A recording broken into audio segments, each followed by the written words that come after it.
Your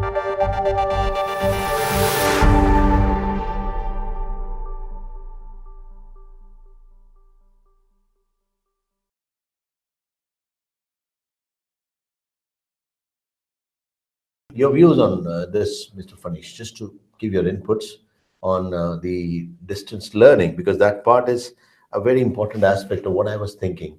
I mean, expanding the classroom, having distant learning in the form of CMEs, webinars. What has been your experience? Because you're on the other side of the table. Yeah, from the technology perspective, the solution that we are bringing kind of tries to bridge the gap between different knowledge silos we have. At one hand, we have centers of excellence, eminent faculties, and on the other hand, we have poor access to those faculty in all the medical colleges and different institutions. So a platform like ours can certainly improve the access and of course reduce the cost that we are talking about in terms of CME and all. And on the third front, it can also give them the flexibility where they can access these content at the time when they want to and at the place where they Absolutely. I'm sorry I'll cut you there, but essentially from all three of you, when I'm putting my views across too, sometimes virtual learning can take somebody to a virtual world. Training is good, but there are places where we need to guard them against carrying it too far. There is still a place which is mandatory for a mentor-mentee relationship. And we need people to be trained practically.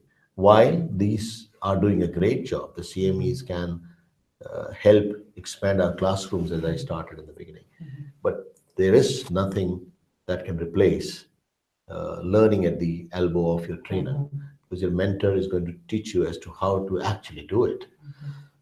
There is a problem that people watch one procedure in a conference or on a YouTube, and then they want to perform the same procedure. It's not the same when they do it. So therefore, while there is an advantage with that e-learning and far learning, as you mentioned very correctly, but there's a flip side to it.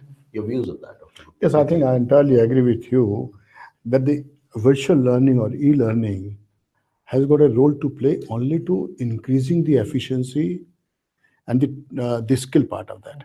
But the basic skill has to be translated from mentor to the mentee. I mean, I can share one of the example. At one meeting, the one college was given 36 seats for MD in one particular subject. For example, anesthesia. And we were discussing 36 PG students in 1 year. It means in 3 years there will be more than 100. How a resident of anesthesia department will get a chance to intubate, to be able to conduct. I mean, even given the time, there will be 4 or 5 residents holding the bag at one time. Gupta, we got 65 this year. It used to be 21 a year. We got 65 per year for anesthesia. But so that would multiplied by 3 would be a huge number. But I mean, on one side we have shortage, but at the same time, the training institutes do not have enough option for them to have hands-on training.